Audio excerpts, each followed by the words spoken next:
Hello and welcome to this video post. I'm just going to continue from where I left off in the blog. So having had major problems with some of the functions no longer working properly, including the buffer, copying audio from one buffer to another, I decided to go back to the post that I created in the Max forums.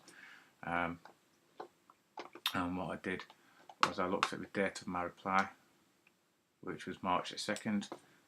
This was where I'd replied and told him that I solved the problem. So I then went back and loaded the patch. So this is what I wanted to show you. So this is the new patch, patch 21, as you can see there. And so what I'm going to do is load a file in there, click on select so I get the text looking icon, jump to the cue point. Just going to take a 2-beat sample, sorry. So copy 2, which is destination, so copy destination 1 from channel source, and we have our 2-beat sample there. So if we come up here back into channel 1 and play the file, we can see in the VU meters there that this is a stereo track. If we come down here and go to looping on, as you can see there, when we put the mouse over it, it's all gone different. This is different from these functions up here, which was what it originally was. This is after deconsolidating the objects. So now if I put this up to a bit of volume on there and press play, we can see that it's coming out of one channel on the left there in mono. So that's a problem that we're having. So when I go back to the original patch where the problem of stereo was solved, which was, as we just seen in the Max forums. So what we'll do is I'll create a 1-beat sample, as can be seen there. Again, so I copy to loop 1 from channel A, and if we go down to the peak object here and double click it, we can see that it's got one mono sample, which is rather odd because I know that when I did this patch, this part was tested and so there was a stereo sample.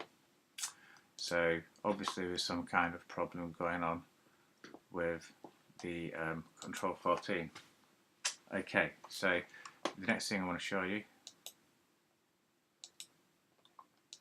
is if we load the patch where the problem was sorted first, and again, and then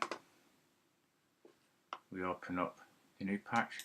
The reason for doing this was because I wanted to compare the two patches to make sure that they were exactly the same and that there was no difference. So as we saw the last time, when I copied an audio track across, it became a mono. So this time, now I've loaded the patch 14 first.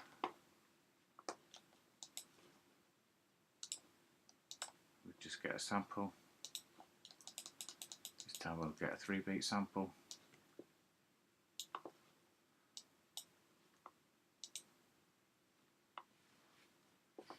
Some looping on, give it some volume, press play.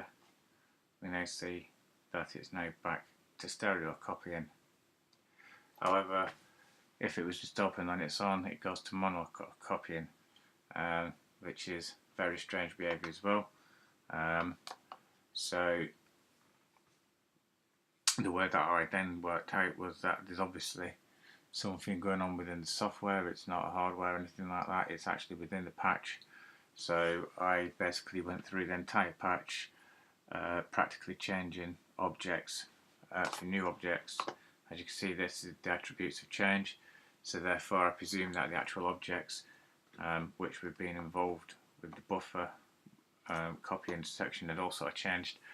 Eventually, when I created a new groove object for the loop 1, that solved the problem. So eventually I actually ended up having to go through the patch looking for objects which were slightly different and then replacing them with brand new ones, but were exactly the same. Okay, thank you very much for watching. Goodbye.